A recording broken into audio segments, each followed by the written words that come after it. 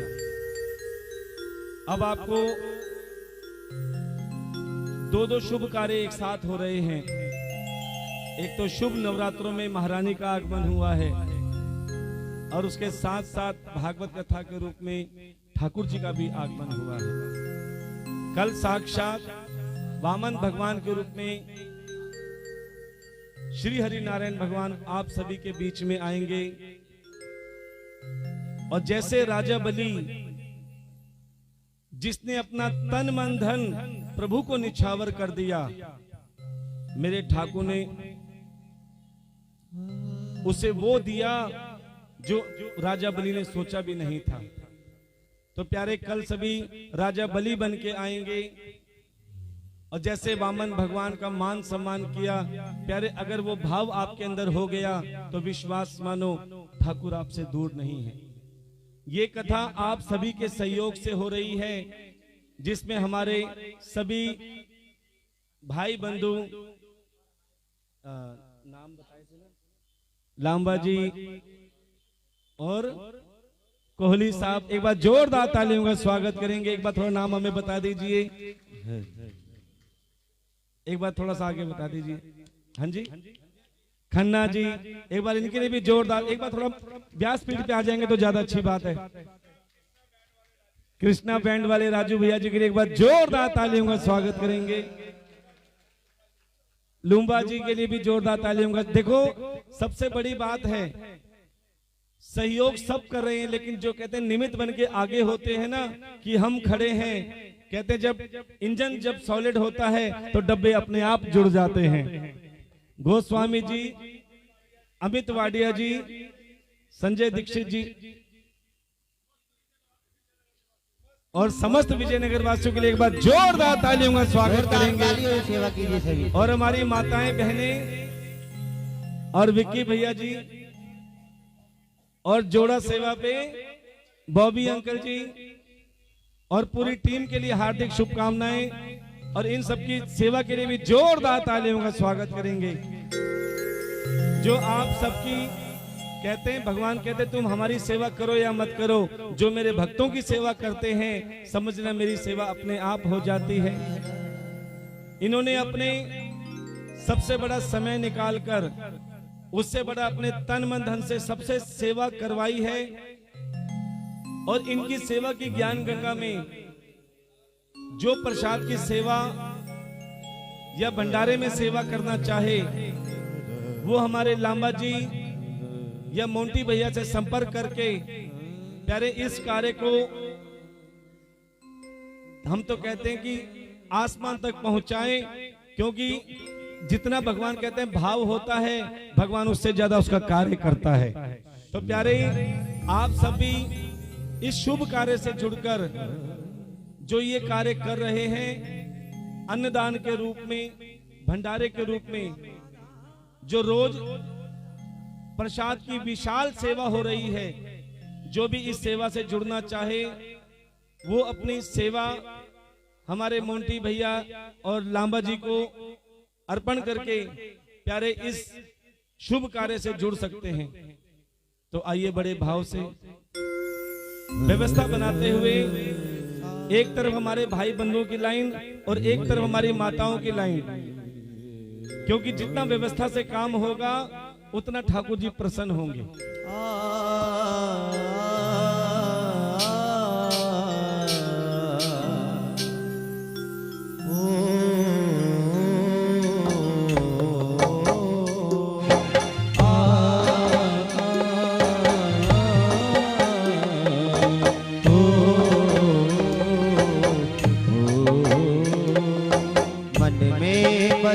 कर तेरी मूर्ति उतारूं मैं गिरधर तेरी आरती, मन में बसा कर तेरी मूर्ति उतारूं मैं गिरधर तेरी आरती, मन में बसा कर तेरी मूर्ति उतारूं मैं भगवन तेरी आरती, मन में तेरी मूर्ति, उतारूं मैं भगवन तेरी आरती। करुणा करो कष्ट हरो ज्ञान दो भगवन, भव में फंसी नाव मेरी तार दो भगवन। करुणा करो कष्ट हरो ध्यान दो भगवन, भव में मेरी नाव फंसी तार दो भगवन। दर्द की दवा तुम्हारे पास है, दर्द की दवा तुम्हारे पास है, जिंदगी दया की है भीख मांगती। मन में बसा कर तेरी मूर्ति, उतारूं मैं गिरधर तेरी आरती।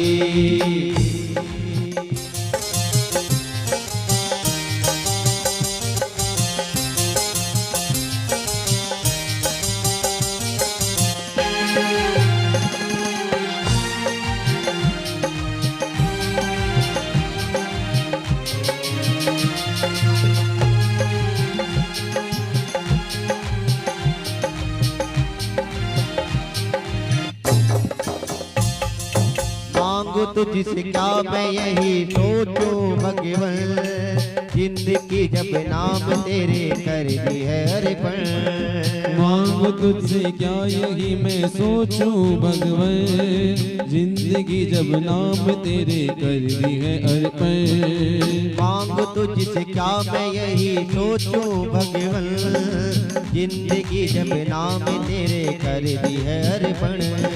मांगो तुमसे क्या यही मैं सोचूं भगवन, जिंदगी बदनाम तेरे कर दी है अर्पण। सब कुछ तेरा कुछ नहीं मेरा, सब कुछ तेरा कुछ नहीं मेरा। हाँ सब कुछ तेरा कुछ नहीं मेरा, सब कुछ तेरा कुछ नहीं मेरा। चिंता है तुझको प्रभु सारे संसार की, मन में बसा कर तेरी मूर्ति, उतारूं मैं गिरधर तेरी आरती। मन में बसा कर तेरी मूर्ति, उतारूं मैं गिरधर तेरी आरती।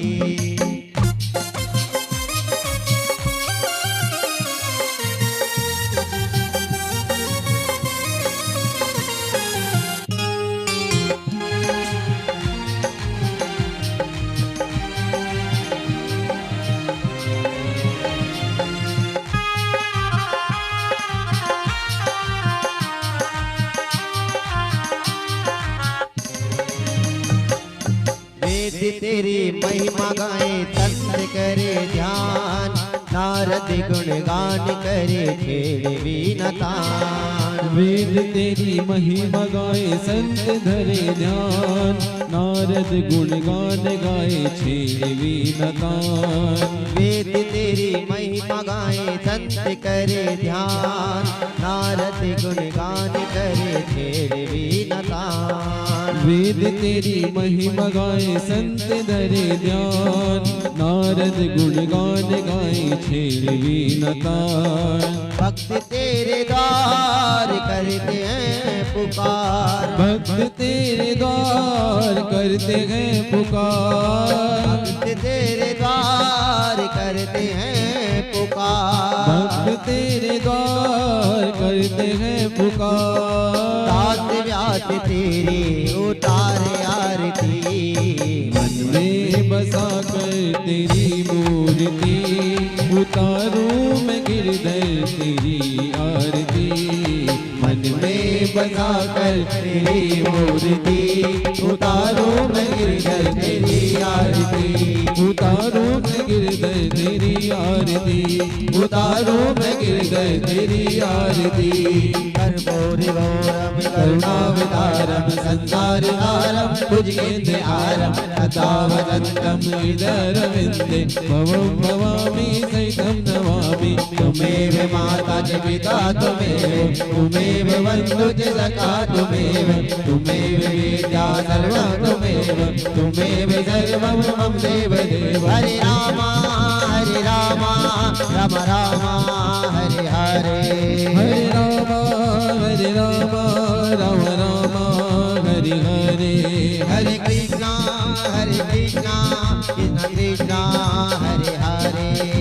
Hare Krishna Krishna Krishna Hare Hare Krishna Krishna Hare Hare Krishna Krishna Hare Hare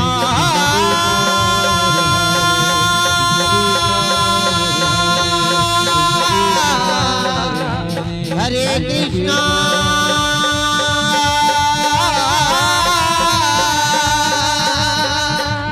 Hare